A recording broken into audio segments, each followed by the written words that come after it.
I'm Boris Mange. I immigrated to Canada in 1955. I'm 85 years old.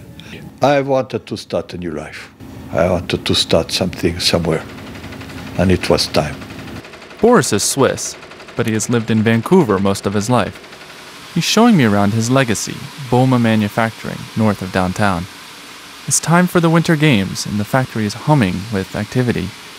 Boma is one of the few local companies producing official Olympic merchandise. Fleece scarves, you must have sold quite a few of them, no? Which one, the polar fleece? Yeah. Or the white scarves? Yeah. You must have sold thousands yeah. of them. No, not thousands, No? but they're selling well at the Bay. The white acrylic scarves. Yeah. And the polar fleece children's scarves are doing very well. Those are made here in North Vancouver.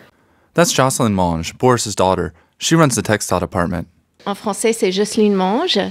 My father comes from Lausanne. I'm Swiss, but also proudly Canadian. Tout aussi fièrement canadienne. In typical Swiss tradition, the family deals heavily with imports and exports and focuses on creating specific items of high quality. Jocelyn says what they're doing with the Olympics is unique, since they are one of the few niche licensees. I would say we're not T-shirts, we're not pins, we're scarves and ties, specifically silk. I mean, salad servers, pepper grinders. I'm not sure an Olympic Games has ever had an Olympic pepper grinder. More remarkable than an Olympic pepper grinder is how the Mange family ended up in Canada. The Manges left Switzerland after Napoleon invaded in the late 1700s. They went to Bessarabia in present-day Ukraine, where they worked in vineyards and on farms. Boris was born in Kazakhstan in 1924. Times were tough under Stalin, with rampant starvation. Boris recalls eating bread baked with sawdust. His father Vladimir spent a year in prison as an enemy of the state. They let him go because he was Swiss. In September 1933, the family returned to Lausanne. Soon, World War II erupted, and Boris served in the Swiss Army. His job was to shoot at U.S. bombers, the big B-52s, if they entered Swiss airspace on their way to Germany or Italy. His unit never hit one. His commanders would warn the pilots beforehand.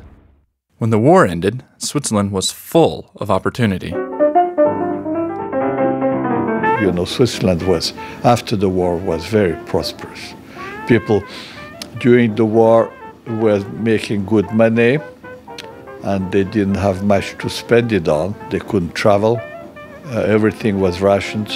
So at the end of the war, lots of people found themselves with lots of money that was burning their pockets, probably, and they were spending it on jewelry. Boris became an apprentice jeweler and worked in Lausanne and Zurich before starting his own company. Things didn't go well, and he went bankrupt. At 22, I was very inexperienced. I didn't price my merchandise right. And in Switzerland, you don't go bankrupt. It's a no-no. So I would have had a hard time finding a decent job. Boris says Switzerland was an even smaller country back then, and word spread quickly of his failure. He moved to Canada to start anew. Once in Vancouver, Boris noticed no Canadians were making souvenirs. Most of the items came from Japan or Germany. So he turned to the skills he learned in Switzerland and started a small manufacturing business. He made polyester figurines, stands for hot pots, and leather items.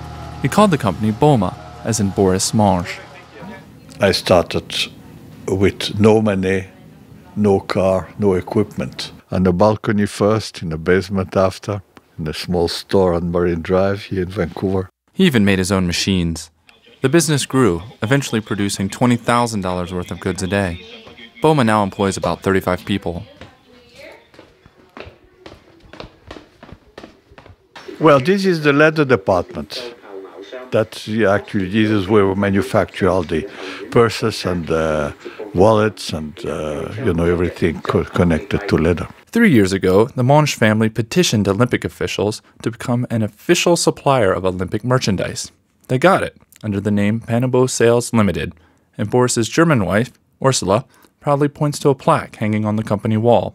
Presented to Panabo Sales Limited, official license for the Vancouver 2010 Olympic and Paraplegic Winter Games. Whether the scarves, spoons, and Olympic pepper grinders win the gold with shoppers doesn't seem to matter too much to Boris. He's a success already and wrote a book about it. He's come a long way since those Swiss bankruptcy days. For him, the game is already won. I had to escape somehow, if you can call it that way. In retrospect, it was a good move.